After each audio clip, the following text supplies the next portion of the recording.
Audhu billahi minashaitani rajim. Bismillahirrahmanirrahim. Assalamu alaikum warahmatullahi ta'ala wabarakatuh. Mpenzi mtazamaji wa Arusha On Radio, nichukue nafasi hii kukualika katika kipindi hiki maalum, na leo tuko na Daktari Sheikh Abdurazak Amir, na tutazungumza naye masuala mbalimbali ambayo yanahusiana na masuala ya malezi. Mtu unayemuona leo ni matokeo ya malezi toka alipolelewa na wazee wake. Kwa malezi ni falsafa kubwa, lakini leo tutazungumza kwa kina na kwa marefu swala hili la malezi. Tuko na dokta hapa na tutaongea naye mengi kabisa. Usisahau kusubscribe, lakini pia kuandika maoni yako chini katika video yetu hii, ambapo tutakuwa ni mwendelezo wa mada hizi kwa kina. Dokta, karibu sana. Asante sana, shukrani. Na swala la malezi ni nadharia pana sana. Na kwa kuanzia tu sasa tukazungumza malezi likawa ni neno lenye kusikika kila siku, linaeleweka kwamba malezi, lakini hasa malezi ni nini? Kwanza nashukuru kuwa mgeni leo wa Arusha One Radio, na hasa katika kujadili mambo muhimu sana katika zama tunazoishi, swala la malezi ambalo kwa hakika ni muhimu na ni katika mambo yanayomtofautisha mwanadamu na viumbe wengine. Mwanadamu anahitajia malezi, na katika maisha ya kijamii, historia ya mwanadamu, malezi imekuwa ni sehemu katika utamaduni wa mwanadamu. Na tukisema kwamba malezi ni nini, mimi nadhani kabla hujasema nini, ni vizuri sana kuzungumza yale maneno ambayo ni funguo, wanaita keywords, ya kuweza kufafanua swala zima la malezi, kwa sababu halisimami peke yake. Huwezi kuzungumzia malezi ni nini bila kuhusisha kitu kinachoitwa maadili. Kwa hivyo wamesema wataalamu wengi, ukitizama kamusi zetu za Kiswahili zimesema, na kuna kasoro za hapa na pale zinazokosolewa, na ukitizama katika kamusi zimemhusisha zaidi mtoto analelewa ili afanani na utamaduni wa jamii jamii fulani husika. Na utaona vile vile katika upande wa kidini kuna maelezo yake kwamba ni makuzi ya kibinadamu kutoka katika uhayawani kuelekea utu na ubinadamu zaidi. Lakini nilitaka kusema kwamba malezi kwa hakika ni kuhakikisha kwamba maadili ya kibinadamu, ikiwa tunazungumza kwa ujumla, lakini ikiwa tunazungumza kwa mrengo wa kidini tunasema maadili ya dini fulani. Kwa hivyo wanadamu wote wana kitu kinachoitwa maadili. Kwa lugha ya Kiingereza values, kwa Kiarabu inaitwa al-qiyam. Hivi ni vitu vyenye thamani. Alafu kuna vitu vinaitwa common values, maadili ya pamoja ya kibinadamu. Malezi ni jitihada za kuhakikisha kwamba mwanadamu anayavaa maadili. Sasa tuna maadili gani?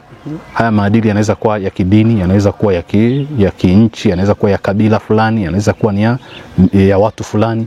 Lakini uzuri ni kwamba wanadamu wote wana hizo common values, wana maadili ya pamoja ambayo yanakubalika baina ya binadamu wote. Alafu kuna maeneo wanaachana kidogo.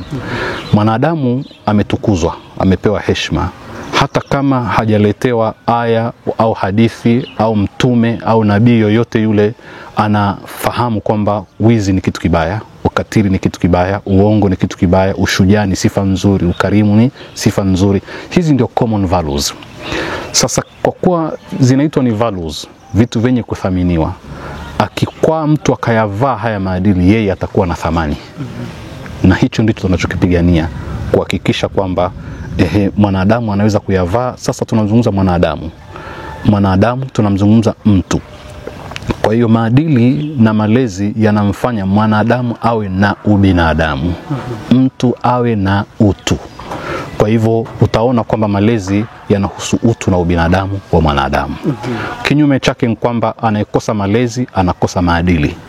Maana kukosa maadili ni kukosa utu, kukosa ubinadamu. Ukikosa ubinadamu maana yake unakuwa uhayawani. Kwa hiyo tunachokiona cha ukatili katika mazingira ya maisha ya binadamu, ukatili, uongo, utapeli, hadaa, hila, vyote hivi ni kukosa maadili.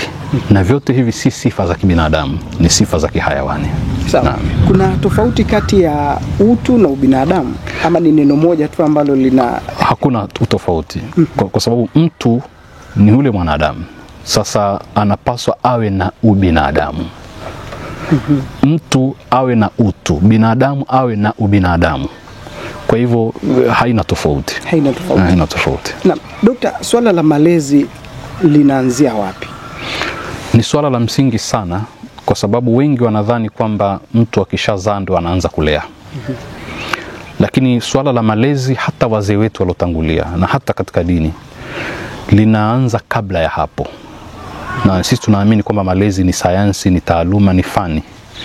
Sasa ikiwa mtu atataka kuanza malezi baada ya kuwa amepata mtoto, atakuwa amechelewa darasani. Hawezi kufanikisha hilo somo. Malezi yanaanza pale ambapo kila mmoja katika wale wazazi wawili anamchagua mlezi mwenzake. Ukikosea kuchagua mwalimu, mwanafunzi hawezi kuwa mzuri. Kwa hivyo kama hajaandaliwa mwalimu, hatutarajii kupata mwanafunzi mzuri. Ndio maana jitihada za kuandaa walimu ni muhimu. Na ndio maana katika nchi zilizoendelea mtu anaweza kuwa na degree zake 2, 3 akawa ni mwalimu wa chekechea. Kwa sababu issue sio kwamba anamfundisha nani. Issue ni kwamba anamuandaa nani na aandaliwe kuanzia wapi. Ukiona jamii ambayo inaandaa wanafunzi kupitia mwalimu ambaye hajaandaliwa vizuri, ujue itachelewa kuendelea. Nchi nyingi kama Thailand, wapi kule, zimepiga hatua kwa haraka katika uchumi, kama wapi kule palipokuwa na yule daktari Mahathir Mohamad, ambapo uchumi kwa haraka ulikwenda, lakini moja katika siri zao ilikuwa ni kuwekeza katika sekta ya elimu, kwamba walimuandaa mwalimu vizuri. Sasa naam. Sasa sisi walezi namba 1 ni baba na mama. Lakini hawa wamelelewa maeneo mbalimbali.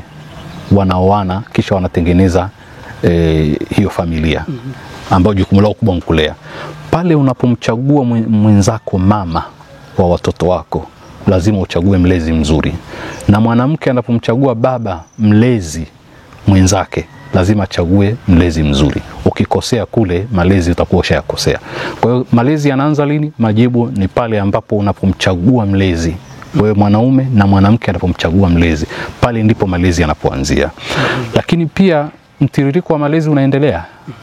Ukishaanza tu, mkishaoana na mmeshachaguana kwa vigezo, makabila yana vigezo vyake, dini zina vigezo vyake. Mtume kwa upande wetu ametaja kwamba hata yule unamchagua katika vigezo awe kadha. Miongoni mwa vigezo hivyo humtizami yeye tu, unatizama pia familia yao, nasabu yao, kwa sababu kitaalamu imeonyesha kwamba mwanadamu harithi sura tu na maumbile na sauti na mwendo na rangi na maradhi kama vile kansa na sukari na maradhi ya moyo na mengine. Harithi hivyo tu, anarithi mpaka tabia. Kuna tabia za kurithi na imethibitika hii. Na Mtume vile vile amethibitisha katika swala la kuchagua mke kwamba angalia unaenda kuchagua wapi, kwa sababu hizi na hizi na hizi akazitaja Mtume. Kwa hivyo ikiwa ni hivyo, vigezo vya kuchagua vipo. Sasa ukienda kwenye makabila nayo yana vigezo vyake, kwamba mwanamke mzuri ni huyu alotoka kwenye, na wao pia hutizama ukoo. Ukoo fulani bwana, hapana, sisi kule hatuingii, hawa hivi na hivi na hivi, tabia hizi na hizi. Historia inaonyesha kwamba kuna watu walikuwa wakitaka kuposa mahala, wanatizama bwana, hawa jamaa mashujaa, hawa watu ni kadha, hawa watu ni kadha, kwa sababu zile sifa zitakuja kuhamia kwako. Sasa uchaguzi una vigezo vyake. Ukishamaliza mmeoana, mtu anaweza kudhani kwamba sasa tunangojea tupate mtoto tuanze kulea. Hapana. Sisi wetu Waislamu tunasema kwamba hata aina ya vyakula unavyokula vinaweza kuathiri makuzi ya mtoto. Vyakula vya haramu, vyakula kama vile hadithi inasema kwamba unywaji damu, kule kunywa damu, ndio kuna athiri, ambako ukifanya na baadhi ya makabila. Naam, kuna athiri ukatili na ujeuri kwa kizazi kitakachozaliwa. Swala ile la kwamba tabia ya kuwa mtu anapenda kunywa damu. Lakini WHO na taarifa nyingi za kimataifa zinaonyesha kwamba ulevi, uvutaji wa sigara una athari za kimaumbile kwa kizazi kitakachozaliwa, lakini hata za kitabia. Mimba inayotungwa na wazazi au mzazi ambaye ni mlevi una athari sana za maumbile ya mtoto atakayezaliwa, lakini mara nyingine kitabia tena wanasema kwamba kuna nafasi kubwa ya yule mtoto kuja kuwa mlevi. Sasa ni masala ya kitaalamu, pamezungumza ni vitu gani vinavyosababisha kurithi. Wamezungumza habari ya seli hizi chembe hai ambazo zinajenga mwili wa mwanadamu. Ndani ya cells kuna kitu kingine kinaitwa tena chromosome. Yani wataalamu wamekwenda wanapasua ile cell kujua na yenyewe inajengwa na nini, na baada ya hapo kile kinachojenga cell na chenyewe kinajengwa na nini, ndio wakafika mpaka kitu kinachoitwa vinasaba ambao mnaita DNA. Sasa vile vinasaba ndio vinahusika katika kuhamisha urithi wa maumbile au tabia. Kwa hiyo ushachagua mtu vyakula sasa, na vyenyewe vina athari. Kuna vyakula vimehimizwa mama mjamzito ale kwa sababu mtoto atakuwa katika tabia fulani, alafu hivi vyakula ujue kwamba ndivyo vinavyotengeneza yale majimaji. Yale majimaji yanotoka kwa mwanaume akaenda kukutana na yai ni matokeo ya kile alichokula. Kwa hiyo atizami anakula nini. Kwa hiyo inaweza kuwa na athari kubwa sana. Vina athari. Kwa hiyo achunge anakula nini. Kisha baada ya hapo mtoto akiwa tumboni, sasa ndio utarudi kule kwenye masala ya haki za binadamu. Ulimwengu unazungumza haki za binadamu. Sisi mara nyingi tunasema sote tunakubaliana haki za binadamu ni muhimu. Tutakuja kujadili siku nyingine kwamba hizi haki za mwanadamu japo tunakubaliana sote, lakini zinaanza lini? Sawa. Naam. Dokta, tukibakia katika swala hili la mtoto kwamba mchakato wa malezi unaanzia toka majimaji kuingia. Tunaambiwa linakuwa pande la nyama na baadaye sasa anaanza kutengezeka kiumbe ambaye mama anaweza kumsikia. Wakati ule ambapo mama anaweza kumsikia mtoto, swala la malezi nalo hapa linaendekaje? Kwamba kinachomuudhi mama kinaenda kumuudhi na mtoto ama na vingine kama? Bila shaka. Na jambo nilotaka kuligusia hapa ni kwamba katika haki za binadamu ni kwamba hairuhusiwi kutoa ile mimba. Kwamba sasa huyu mtoto bado hajazaliwa basi meamua bwana tutoe. Kuna miezi fulani ikishafika kisheria kwetu haikubaliwi, kwa sababu ndo tunasema haki za binadamu zinaanza lini? Baada ya kuzaliwa au hata akiwa tumboni. Nchi zilizoruhusu abortion maana yake zinatambua kwamba haki za kuwa hai ni baada ya kushazaliwa. Wakati tunasema hata kule sasa wanasema mtoto mama akiwa na maradhi haya ya ukosefu wa afya ya akili, kwa mfano ana depression, sonona, ana stress yani msongo wa mawazo, ana tabia nyingi ambazo si tabia kisaikolojia, si wanasema ni behavioral disorder, kasoro za kitabia, inaweza kumwathiri mtoto. Yani mtoto anaathirika hata na hasira za mama. Zile hasira akichukia pia mtoto anaathirika.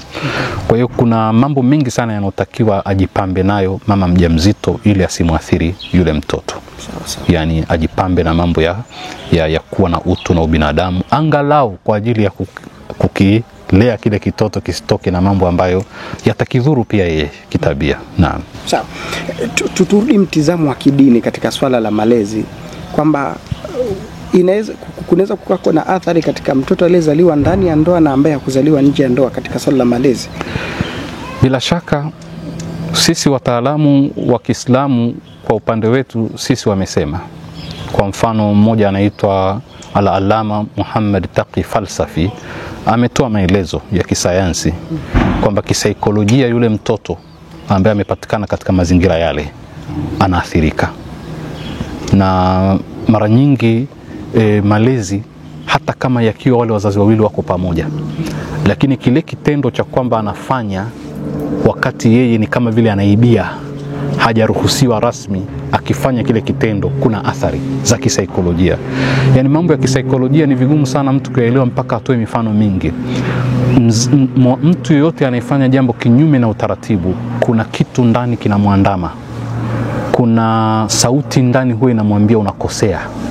Ndio maana mtaalamu mmoja wa Kifaransa anaitwa Jean-Jacques Rousseau anasema hata wale wanaokaa katika viti virefu wanalewa, usidhani kwamba wakikaa wakitulia hawasikitiki na kusema iko siku nitaacha, kwa nini naendelea hivi. Kwa hiyo kuna kengele fulani inapigwa ndani ya kwamba umekosea.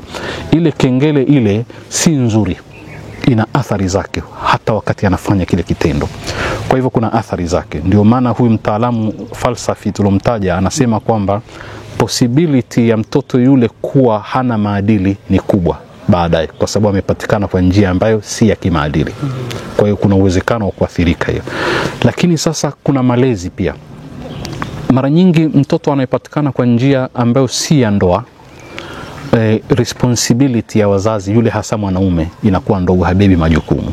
Sasa ile inapunja nafasi ya malezi ya mtoto kwa upande wa mzazi mmoja. Kwa hiyo kuna vitu vingi vinaweza ukachangia yule akakosa maadili mazuri. Naam. Tumekuja mtoto kazaliwa. Naam.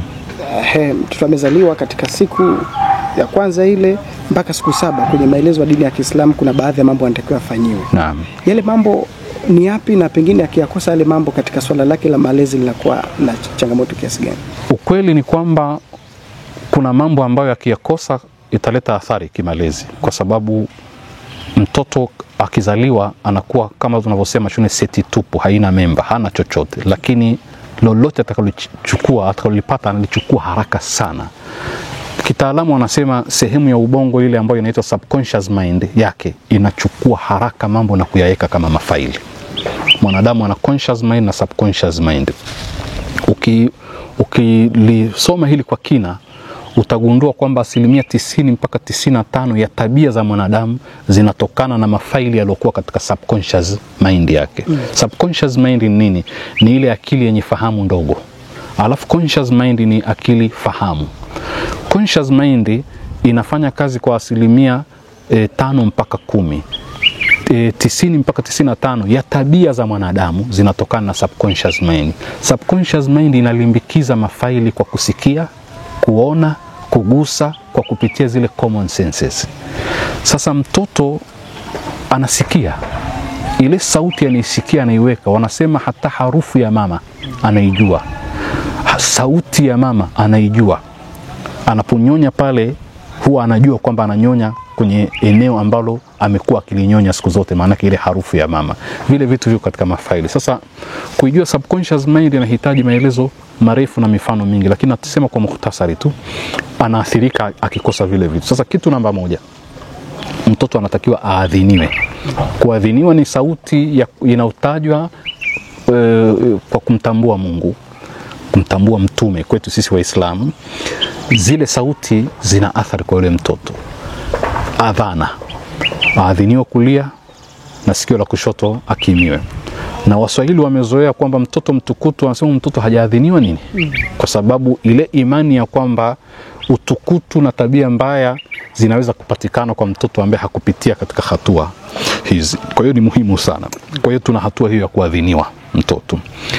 Lakini mpaka siku ya 7 pamesuniwa kuchinjiwa mnyama ambaye kwa sheria anaitwa aqiqa.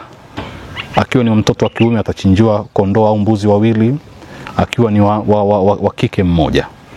Ile ni kinga ya kiimani, kwa maana ya kwamba kuna mambo mengi sana anaweza kuepukana nayo kupitia sadaka ile, kwa sababu ile inatakiwa itolewe sadaka na sehemu katika ile iliwe. Na kuna sunna nyingine zinazoambatana na hiyo aqiqa. Lakini zaidi ya aqiqa hiyo anatakiwa apewe jina. Na hapa kwenye jina kuna umuhimu pia, kwa sababu ni imani yetu kwamba majina, wenzetu wa Kristo wanasema yanaumba, wanasema maneno yanaumba. Sasa hiyo inahitaji pia maelezo, ni maneno yapi yanaumba? Je, ni yale ya Mungu kun fayakunu au ni yapi? Lakini kisaikolojia kule kukaririwa jina kuitwa, kwa sababu mtume mwenyewe ametufunza kwamba nyumba ambayo ndani yake kuna mtoto anayeitwa jina la sampuli hii ina baraka. Kwa sababu khairul asma'i ma humida wa ubida, bora ya majina ni yale ambayo yana neno hamdi. Hamdi ni kuhimidiwa kwa Mungu. Muhammad, Hamid, Mahmudu, Ahmad, Humaid, haya majina humida. Ubida ni yale yanaanza na Abdullahi, Abdul Karim, Abdu, alafu baadaye kuna jina la Mungu. Haya ni bora ya majina, na bora ya majina mengine ni majina ya mitume. Kwa hivyo jina ni muhimu sana, kwa sababu lina baraka yake. Na kwa mila za Kibantu pia imani ya kwamba jina linaweza kuwa halimfai mtoto, likampa madhara au likampa manufaa. Na ufikia mahala imani ya watu wa kwetu kwamba mtoto anaweza kulia wiki nzima, analia tu kila siku, wasema jina halijamfaa, wakambadilisha. Sasa hayo ya kwao, lakini sisi tunaamini kwamba kumtaja kila mara mtoto Abdullah, Abdullah wanamuita, ile kukariri lile neno Abdullah lina baraka zake kwa sababu ya ile heshima ya neno lenyewe. Na haya maneno ya kutamkwa yana maana. Kwa wenzetu Mabudha wanazungumza habari ya energy. Sio lazima na sisi tuwe tunaiamini vile wanavyoamini, lakini ninachotaka kusema ni kwamba ndio utaona hata tukitaka kuchinja wanaambia taje jina la Mungu. na usile ambacho wakati wa kuchinjwa hapa kutajwa jina la Mwenyezi Mungu. Bismillah ni kusema kwa jina la Mungu. Sasa lile jina lina nini katika mfugo ule anapochinjwa mpaka likitajwa ndio anakuwa halali, lisipotajwa hawi halali. Unataka kusema yale majina yana athari, usimuite jina baya mtu, na hata Qur'ani imesema msiitane majina mabaya, bisal ismul fusuq ba'da al-imani. Kwa hivyo apewe jina zuri. Kwa hiyo ni haki ya mtoto kupewa jina zuri kwa sababu lina mchango katika kumjenga mtoto anapokuwa mtu mzima. Kuna majina yanaweza kumwathiri mtoto kisaikolojia. Mtoto anaitwa masumbuko, anaitwa shida, anaitwa tabu, anaitwa maliwazo, anaitwa. Sasa kuna jina ambalo hata yeye mwenyewe hapendi liitwe hadharani. Kuna mkutano mkubwa, alafu sasa ndio yeye anaitwa cha usiku. Tunamuita mheshimiwa cha usiku. Sasa yeye mwenyewe anaona hili jina mbona halifanani na hadhi yangu. Kama hayuko stable linaweza likamfanya akahisi uduni kupitia jina. Ndio naona watu wengine wanakwenda mahali anabadilisha hata jina lake. Anaitwa Shida, anajambo kidara Rashida. Angalau hata liwe kidogo lina kahadhi. Kwa hiyo majina yanaweza kumtweza mtu akahisi pia kama vile hataki kujitambulisha hadharani kwa jina lake.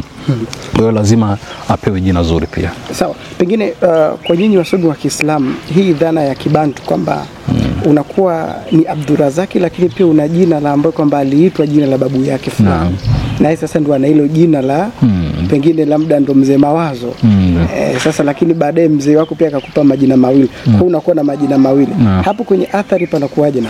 Kwanza kitu cha ajabu ambacho labda wanaweza kushangaa watu, majina hakuna kwanza majina ya Kiislamu au ya sio Kiislamu. Kuna majina yenye utamaduni wa Kiislamu kwamba yanamtaja Mungu na nini. Lakini nachotaka kusema ni kwamba mtu akiitwa John na ni Muislamu, alafu akawa ni mtu anafanya ibada zake zote na nini, lile jina haiwezi kuulizwa siku ya kiyama kwa nini umeitwa John, wewe umefanya dhambi kubwa. Nataka tuelewane hivyo. Ni utamaduni kwetu kwamba majina pia yanatuonyesha itikadi zetu.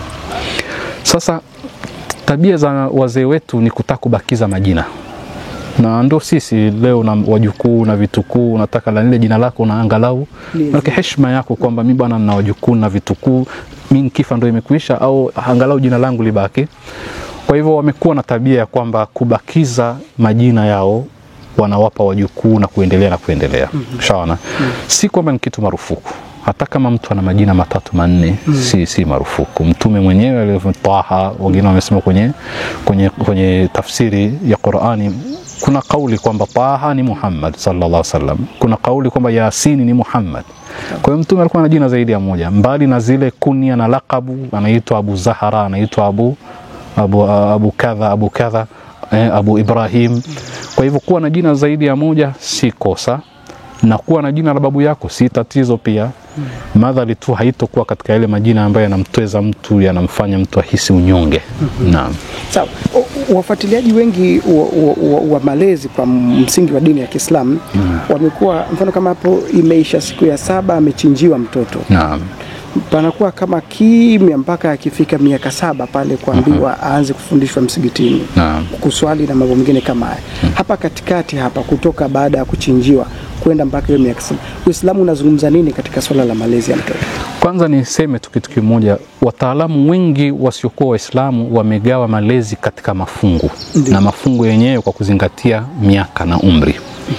Na wamemsoma mtoto kwamba anakuwa na tabia gani na uwezo gani. Kwa mfano mwingine anaitwa Piaget.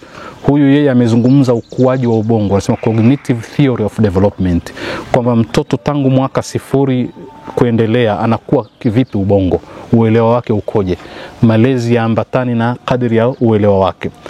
The same kwa upande wa Uislamu, malezi pia yamegawanya katika mafungu yanayozingatia umri. Hadithi ziko nyingi, lakini moja katika mashuhuri ni ile iliyogawa umri katika miaka 7 ya kwanza, 7 ya pili, kisha 7 ya tatu. Sasa katika hiyo 7 ya kwanza ulotaja wewe, pamezungumzwa kwamba ni fursa ya mtoto kucheza. Aachiwe acheze. Hadithi zaidi ya moja. Mtoto acheze. Lakini watu wanashindwa kuelewa kucheza maana yake ni kucheza tu kwa maana ya kupata burudani. Funze kutokana na nature. Kwa hivyo katika michezo kuna faida nyingi sana mtoto anazipata. Unaweza ukasema ameachiwa acheze, lakini maana yake ameachiwa ajifunze kutokana na mazingira. Huyu ni mgeni duniani, Miaka 7 ni kujifunza, kupata ubunifu na kuwa na umahiri mbalimbali. Kwa hivyo kucheza kwa mtoto ni kitu muhimu sana. Akienda akaingia katika mchanga pale, akaanza kutengeneza maumbo mbalimbali, akanini, anajifunza vitu vingi. Tena anajifunza kivitendo, learning by doing. Kwa hiyo tunasema ni umri wa kucheza, lakini kujifunza kutokana na michezo, awe huru. Ndio maana ukimletea baskeli, hata kama utamfundisha kuendesha, ataigeuza, atazungusha tairi, ataliangalia na kuendaje, anaweza kutoa mnyororo, anaweza kuchezea kitu, akimaliza kuchezea akakivunja, angalie kuna nini ndani. Kwa hivyo inaibua hali fulani ya ubunifu na udadisi. Kwa hiyo ni umri wa kucheza kwa maana ya kusoma kutokana na mazingira yanayomzunguka. Lakini ni kipindi ambacho mtoto akicheza, anacheza na wenzake, kwa hivyo inatengeneza kitu kinachoitwa socialization. Anajifunza maingiliano na wengine. Na hili nalisema kwa sababu hatari tuliokuwa nao sasa hivi ni mtoto kutokucheza bali kutizama wanaocheza kupitia media. Sasa anaangalia wenzake wakicheza na wakibuni. Yeye hawezi kukua kiakili. Kwa sababu anachotakiwa yeye, na huyu mtoto huyu nayemzungumzia wa pili, atakuwa na tabia ya isolation, kujitenga sana, kwa sababu hajakulia katika kuingiliana na kucheza na wenzake. Sasa unamtaka mtoto asicheze na jirani, asitoke nje, na unafidia michezo yake kumwekea katuni, kumwekea ni akae kwenye TV kutwa nzima. Sasa yule unamfanya kwamba asiwe mbunifu, asiwe mdadisi, anaangalia wenzake wakibuni, wenzake wakicheza. Ile sio njia nzuri sana ya kulea. Kwa hivyo mtoto aachiwe acheze, kwa maana ya kucheza ni kujifunza kutokana na mazingira. Na kubwa analosema Jan Jacques Rousseau, na ndivyo tunavyosema Kiislamu, kazi ya mzazi ni kulinda asiathirike, asiumie, asipatwe na balaa. Lakini aachiwe afanye michezo ili aweze kujifunza zaidi. Hiyo ni katika miaka 7 ya mwanzo. Naam. Yote inajumlisha hapo. Katika hii miaka 7 ya pili sasa ndo mtoto kabla tujielekea miaka 7 ya pili, kuna tabia sasa hivi ya mtoto anafikisha miaka 3 anapelekwa daycare. Naam. Kule nako kuna michezo lakini pia kuna kusoma. Hii ni sawa ama ni kumpa mambo katika umri ambao hajafikia? Asante sana. Kwanza tukubaliane tu kwamba hata hiyo 7 ya kwanza tumedokeza tu. Kuna medani na uwanja mkubwa sana wa mambo hapo katika miaka 7 ya kwa mengi sana. Tabia za mtoto nyingi sana pale, hata tabia ya ukaidi ni kimaumbile anapitia kipindi hicho. Lazima ukubali kwamba huku ndio kukua kwa mtoto. Yaani ukipata mtoto mkimya tu katika umri wa miaka 7 ile ya kwanza, hana fujo, hana nini, huyo ndio ana tatizo. Nataka kusema hivyo ili wazazi waelewe kwamba yule mtoto mwenye purukushani na fujo na kelele, apanda shuka, hatulii, hiyo ni afya kwa mtoto. Japo wazazi wengi tunaona ni tatizo. Kabla sijaja kwenye swali lako, tunaona kwamba ni tatizo. Nataka kusema kwamba mtoto ambaye ni mkimya sana, ametulia, yule ndio atizamwe ana tatizo gani. Ni sawa sana kusema mwanamke anaipitia katika siku zake za mwezi. Inaonekana yuko katika tatizo. Hormones zake zinakuwa imbalances na nini, mara nyingine hata kuswali haruhusi kuswali, hasa sio maradhi. Akiwa hajapatwa na hali ile, huyo ndio atizamwe. Mtoto ambaye hana vurugu zile, huyo ndio anatakiwa atizamwe. Ukishajua hivyo, zile vurugu utazivumilia na utashukuru kwamba mtoto yuko sawa sawa. Sasa tuje katika swali uliloliuliza, labda nikumbushe. Ilikuwa kwamba sasa hivi anapelekwa mtoto daycare. Asante sana. Anaenda kule, anasomeshwa na anacheza na wenzake katika baadhi ya michezo. Naam.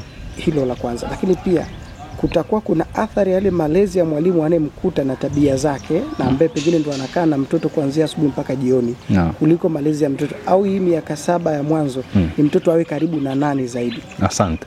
Kwanza mimi binafsi siwezi kujiita kama ni mtaalamu wa malezi, lakini wa mambo ya kijamii naamini kwamba ni kosa kubwa sana, tena sana, sio kidogo. Na ukitaka kujua ni kosa, kwanza jifunze kuwa asili yake ni nini daycare. Daycare ni mambo tumeyarithi, ni upepo uliotoka nchi za kimagharibi, si tukauchukua. Na kule walianza siku nyingi, walianza baada ya mapinduzi ya viwanda. Mama alipotolewa nyumbani, ikawa sasa nyumba iko uchi, haina baba, haina mama, walikuwa wakitafuta mbadala wa kukana na watoto.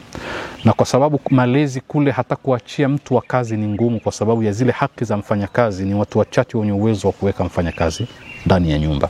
Ndio ikaibuka sasa hii hali ya kupata mtu namba 3 ambaye yeye atakaa na yule mtoto kama mzigo umeubwaga pale ili uweze kuja kuuchukua jioni.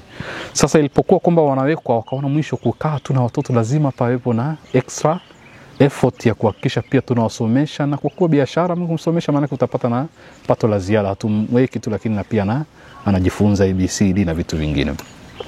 Kwa hivyo ni kuvua wazazi majukumu na kumkabidhi mtu mwingine. Ni kosa sana ya fundi. Na hili linahitaji kuzungumza kwa kina, kwa sababu ukweli ni kwamba binafsi mimi napinga kabisa mama na baba wote kutoka na kumwacha mtoto. Na sisi mara nyingi tunasema uchumi. Tunataka kujenga viwanda vya nje na kiwanda muhimu cha kumtengeneza mwanadamu tunakibomoa. Ndio mara nyingi nasema dunia imepigania sana suala la viwango katika bidhaa zinazozalishwa viwandani. Wanapigania viwango mpaka mashirika yamewekwa ya kusimamia viwango ili bidhaa bora izalishwe, lakini wamesahau kumzalisha mwanadamu bora. Wametoka wote wakamwacha mwanadamu wakaenda kuzalisha bidhaa bora, lakini binadamu bora wakamsahau. Na utaona mtu hakuelewa, anasema huyu anasema nini huyu? Maana si tuache mama akae amlee mtoto. Hatusemi mama asitoke, lakini ikiwa ni kusacrifice mtoto, ni kutengeneza binadamu ambao si bora.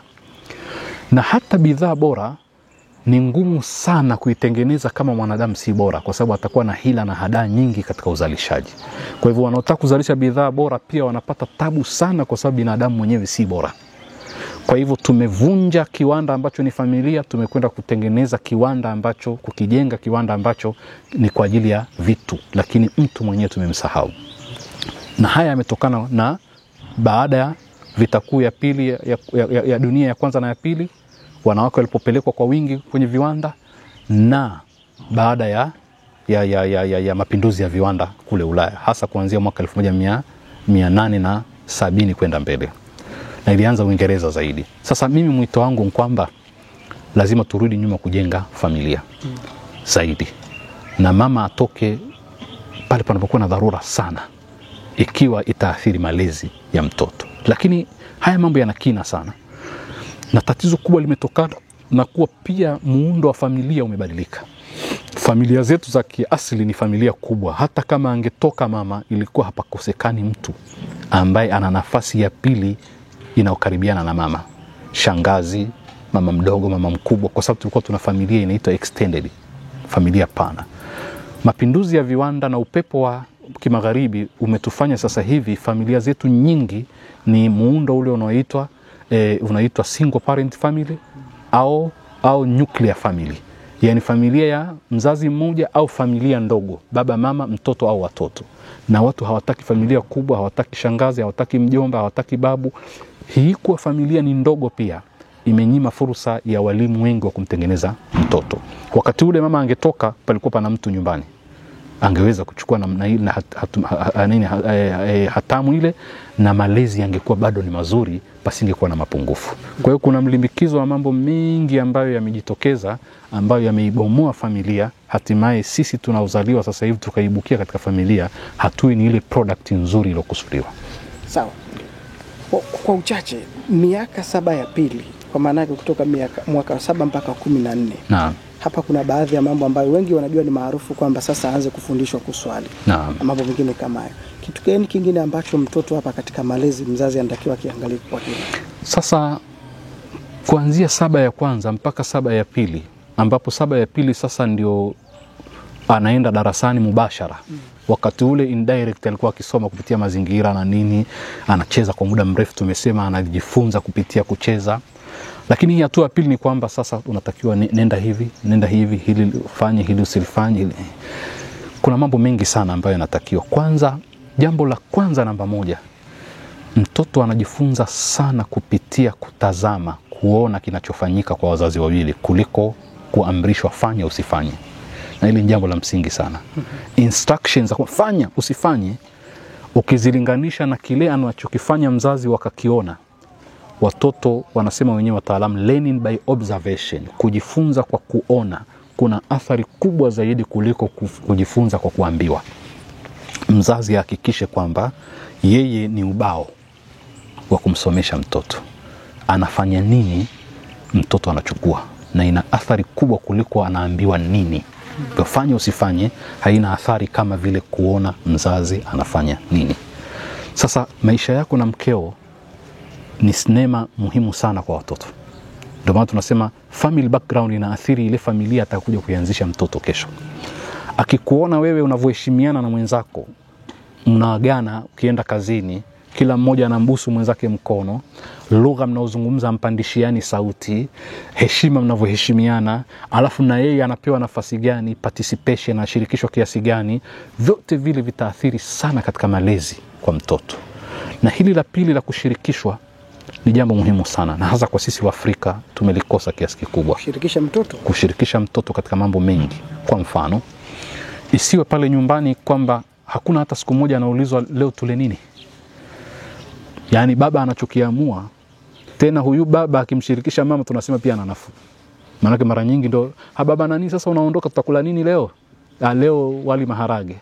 Leo mimi nimetamani bada, watu wote lazima wale bada. Ukimkuta anamshirikisha pia mke, alhamdulillah. Sasa inatakiwa iwe kuna siku za kwamba fulani bwana kijana leo tule nini. Atataja vile vya kwake, lakini na nyinyi mvumilie kwamba hichi chakula ni fulani zamu yake amesema. Ina maana sana katika makuzi ya mtoto. Mtoto asiwe rejected asikatalike. Kukatalika nkupi. Yaani mtoto anapofanya jambo akawa amelifanya kwa mapungufu, apokelewe. Akiwa ni mtoto yule akisema anaambia usizungumze wewe nani mpaka kuzungumza watu wazima wanazungumza. Mtoto akifagia anaambia hujafagia vizuri, angalia wewe binti wewe ukiolewa kule utarudishwa tu mara moja, hata kufagia hujui, miaka 10 hujui kufagia. Vyombo ni akikataliwa kila anachokifanya atakuwa na inferiority complex, atahisi uduni na ataamini katika subconscious mind yake mimi siwezi. Huyu ambaye rai yake haisikilizi, anachokifanya hakikubaliki. Hata akiwa na miaka 3 mingapi akibeba bakuli tu pale kutoka kabatini, kila mmoja anamrukia kwamba atavunja, ananyang'anywa kwa nguvu mpaka anaogopa mwenyewe. Akitizama bakuli anaogopa hata kuifuata nyingine. Huyu mtoto anaamini kwamba kumbe yeye hawezi. Lakini akibembelezwa, akapongezwa, akamwambia niletee hiyo bakuli, mtoto mzuri nini, akaileta, kitakachotokea ni kwamba atakwenda kuchukua nyingine alete, kwa sababu kuna appreciation, ametambuliwa. Kwa hivyo anatakiwa kwanza katika malezi yule mtoto awe anaona na mzazi ajue kwamba yeye ni ubao, mtoto anajifunza. Alafu pili, asiwe anakatalika kila anachokifanya. Awe anapokelewa na pawepo na hali fulani ya kutambua jitihada zake hata kama zina kasoro. Akikuwa atakuwa vizuri sana. La sivyo yule alokatalika akawa anakemewa sana, akifanya jambo anakemewa, akifanya jambo halikubaliki linakataliwa, wanamcrush sana. Yule hata akiwa mtu mzima katika public hawezi kutoa maoni, kwa sababu ana ile taswira kwamba yanaweza asikubaliki. Watapokeaje? Yule hukaa katulia, hata anaweza kumkonyeza mwenzake, mimi naona ingekuwa hivi. Mwenzake anambia rai nzuri, waambie, nyosha mkono, anambia mimi naogopa bwana, wewe sema wewe. Kwa sababu hana kujiamini, ana low self esteem, hajiamini kama anaweza kupokelewa.